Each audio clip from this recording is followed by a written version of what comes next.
Thank you all for coming out, and I want to welcome you to Maplewood, where we welcome everyone and treat everyone with respect and dignity.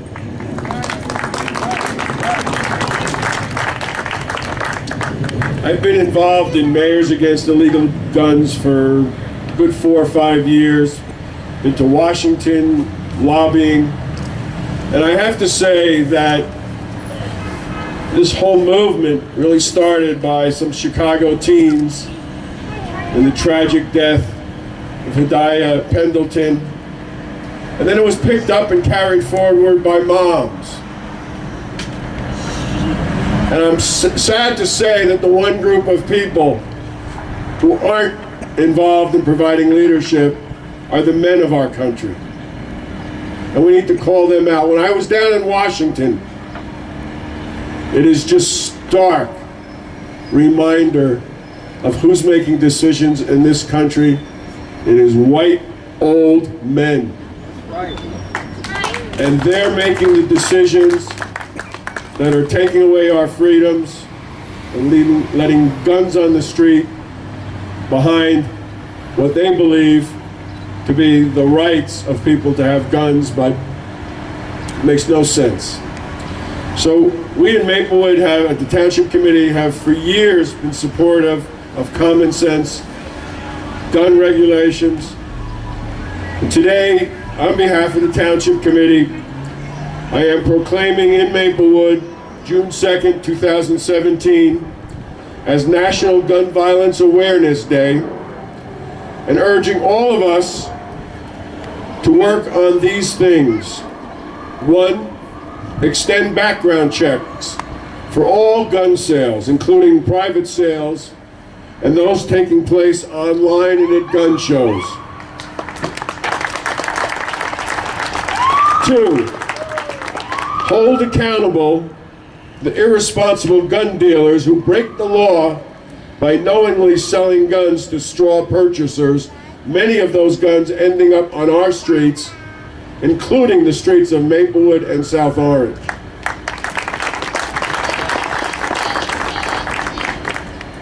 And we need to punish those who do possess, use, and traffic in illegal guns to the full extent.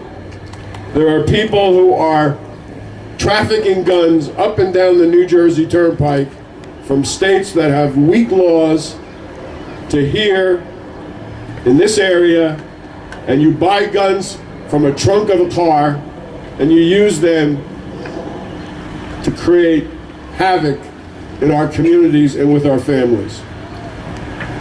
And the last thing I want to say is that I can assure you that we in Maplewood and in South Orange and all of you here from wherever you might be, I know that we will join together as one in opposition to any move by the President and the Congress to repeal the existing gun safety laws and to loosen regulations for gun ownership.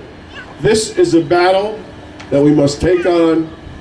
This is a fight that we cannot lose. Her friends began this day, this Gun Violence Awareness Day and this Wear Orange Day in her memory. And we wear orange because that's the color that you wear in the woods to make sure that you don't get shot. I also want to just take a moment to remember a beloved friend of mine, Shane Worcester, who was also a victim of gun violence right before his 30th birthday. And I'm sure many of you have friends or family that you may be thinking of as well who were either victims of gun violence or were injured by gun violence. So we come together to think of them, remember them, and to pledge to do everything we can to end gun violence. We advocate for sensible gun laws, for keeping guns out of the hands of domestic abusers, and sensible common sense gun regulations, and for keeping guns locked up so that children don't have access to them. I invited this year several groups to co-sponsor this event with us. a group called SOMA, Addressing Race and Inequality, and North Jersey Pride. And the reason I invited the Race and Inequality group is that if you dig deep into gun violence in our country, you start to see how much our legacy of racism, which we still haven't gotten rid of, how much that impacts gun violence. The whole idea that anyone should be able to have a gun anytime really stems from racism and fear of black men as being criminals. And that's where the gun lobby, that's how the gun lobby advocates for guns everywhere, every time, because the idea is you never know when you might need to stop a criminal, in quotes, criminal. And we see the impact of this, especially on people of color in our country. But we see the impact of this on everyone who's a victim of gun violence. So racism is really at the heart of gun violence. I invited North Jersey Pride. Is there anyone here from North Jersey Pride that would like to speak on their behalf? They weren't sure if they could make it, but they did sign on as our co-sponsors because gay people are often the victims of hate crime and gun violence. So we are all united in our desire to end gun violence and to do everything that we can to make our community I want to safe. thank Rachel for organizing this and having us all here, and all of you for coming out tonight and inviting SOMA Addressing Race and Inequality to participate. A few days ago, I told a woman at a store counter that I was going to a funeral this week, that my uncle had been killed. Nork, she asked confidently. It wasn't Nork, but I was still shocked by her certainty that it must be there, because that's what we expect. That's what we accept here in this country, that there are certain places, certain people who should endure this kind of loss over and over and over again, that as long as it's not in Milburn or in Maplewood or Short Hills, everything's okay. That's what normal is now in this country. We know the difference between here and there comes down to resources, but we rarely see interventions that address the root causes of so much gun violence. In 2011, more than half of all women killed by guns were killed by intimate partners. And countless unarmed black people are killed by the police every day, from a child playing in the park, left to bleed to death in the cold, to an elderly, disabled woman in her own apartment.